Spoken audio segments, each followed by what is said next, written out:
আমি আশ্চর্য হয়ে গিয়েছি, আমার কলিজায় আগুন ধরে গিয়েছে। বলেছে আমি বাংলাদেশের প্রোডাক্ট বাংলাদেশে উৎপাদন করব, কিন্তু এখানে আমার পার্শ্ববর্তী দেশের সিল লাগিয়ে এই প্রোডাক্ট পার্শ্ববর্তী দেশে পাঠানো হয়েছে। ওয়াই? এটা মেড ইন বাংলাদেশ হবে, প্রোডাক্ট হবে বাংলাদেশে। কেন এখানে সিল লাগিয়ে আমার পার্শ্ববর্তী দেশের সিল লাগিয়ে, ইন্ডিয়া সিল লাগিয়ে কেন আবার ইন্ডিয়া যাবে? উৎপাদন বাংলাদেশ হবে। পাট শিল্পকে ধ্বংস করে দেওয়া হয়েছে। আপনারা সবাই জানেন, সবকিছু বুঝেন। আমি এই লেদার টেকনোলজি একটা কলেজ, আমি স্টুডেন্ট লাইফে সেখানে গিয়েছি। আমার অনেক ছোট বন্ধুরা এখন অনেকে বিভিন্ন জায়গায় গুরুত্বপূর্ণ জায়গায় দায়িত্ব পালন করছে। এখন ঢাকা ইউনিভার্সিটির আন্ডারে আমাদের যেই মেধা, আমাদের যেই ধরনের মেধাবীরা তৈরি হচ্ছে, তারা বাংলাদেশের এই ইন্ডাস্ট্রিকে যেভাবে যেখানে নিয়ে যাওয়ার দরকার ছিল সেটা নিতে পারে নাই। এটা শুধুমাত্র রাজনীতিক কারণে। বাংলাদেশ, আমরা একটি দেশের কাছে নাকে খত দিয়ে আমরা 17 বছর বাংলাদেশকে পরাধীন করে রেখেছিলাম। এখানে লেদার টেকনোলজি, লেদারের উপর যে বাংলাদেশে যে আপনার বাজার বলা হয়েছে 2 থেকে 3 বিলিয়ন ডলার, এবং 24,000 থেকে 30,000 কোটি টাকার কথা বলা হচ্ছে। আমি মনে করি এটা ডাবল না 3 ডাবল 4 ডাবল করা সম্ভব। আমি গত সপ্তাহে সাউথ কোরিয়াতে গিয়েছিলাম। আমি সেখানে একটা ইন্ডাস্ট্রি পরিদর্শনে গিয়েছি। আশ্চর্য হয়ে যাবেন, বাংলাদেশের ম্যাক্সিমাম ইন্ডাস্ট্রিগুলো সেখান থেকে র মেটেরিয়াল ইম্পোর্ট করে।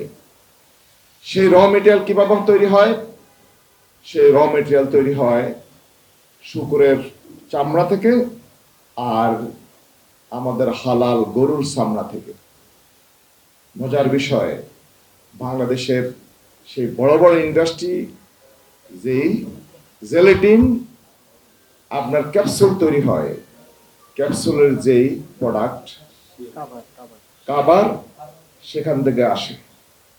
আমি পুরো ইন্ডাস্ট্রি দেখলাম। আমি বলছিলাম র মেটেরিয়াল গুলো কোথেকে আসে, কে করে, কত বিলিয়ন ডলার তারা উৎপাদন করছে, সারা পৃথিবীকে তো তারা দিচ্ছে। সাউথ কোরিয়া 70% হিল ট্যাক্স, আর লো ল্যান্ড হচ্ছে 30%। 5 কোটি মানুষের দেশ বাংলাদেশ, আর 20 কোটি মানুষের দেশ বাংলাদেশ। ওরা হচ্ছে 5 কোটি সাউথ কোরিয়া। 20 কোটি মানুষের 40 কোটি হাত। আমাদের মেধাবীরা আজকে বাইরে চলে যাচ্ছে। শুধু ভীষণ নেই, ভীষণ নেই, লক্ষ্য নেই। আমি কিভাবে আমাকে পরিবর্তন করব, আমি কিভাবে আমার ব্যাংক ব্যালেন্স বড় করব, আমি 5 বছরের জন্য ক্ষমতায় এসেছি, আমি কিভাবে আমার দলবাজি করব, আমি কিভাবে আমাকে প্রতিষ্ঠিত করব, এই ন্যারেটিভ, এই সেন্স নিয়ে যদি দেশের রাজনীতি চলে তাহলে এই দেশ কখনো পরিবর্তন করা সম্ভব নয়। আমরা চেয়েছিলাম সংস্কার, আমরা চেয়েছিলাম প্রতিটি ক্ষেত্রে এই রুগ্ন বাংলাদেশ, অসুস্থ বাংলাদেশকে সুস্থ করে তুলব। প্রশাসনিক জটিলতা, আমলাতান্ত্রিক জটিলতা, সকল ক্ষেত্রে আমরা বাংলাদেশকে মেরামত করতে চেয়েছিলাম। এই মেরামতের জন্য 2000-এর উপরে শহীদ হয়েছেন, হাজার হাজার আহত হয়েছেন। কিন্তু আজকে যারা ক্ষমতাসীন তারাও কিন্তু সংস্কারের পক্ষে, তারাও সুশাসনের পক্ষে, তারাও কিন্তু সেই রাজনীতি করে তারা কিন্তু এখন ক্ষমতাসীন হয়েছেন। আজকে ক্ষমতাসীন হওয়ার পরে বলে গিয়েছেন। আমি বলবো, সম্মানিত মাননীয় প্রধানমন্ত্রী, আপনিও নির্যাতিত ছিলেন। এই বাংলাদেশটাকে রক্ষা করতে হলে আপনি যে স্লোগান তুলেছেন সবার আগে বাংলাদেশ, আপনার যদি স্লোগান যদি সবার আগে বাংলাদেশ হয়, বাংলাদেশের অর্থনীতি কোন রাজনীতির বেড়াজালে বিদেশিদের হাতে তুলে দিবেন না। বাংলাদেশের অর্থনীতিকে বাঁচাতে হলে শিল্পকে বাঁচাতে হবে। যেই শিল্পকে বাঁচাতে হলে বাই প্রোডাক্ট, আমার যে লেদার, এত উন্নত মানের লেদার সারা পৃথিবীতে পাওয়া যায় না। আমি যতটুকু জানি, আমি আর বেশি লম্বা কথা বলবো না। এই বাংলাদেশে প্রায় 20 কোটি মানুষের, আমি যতটুকু জানি মোর দ্যান 1/4 গবাদি পশু কি করে, কোরবানি করে।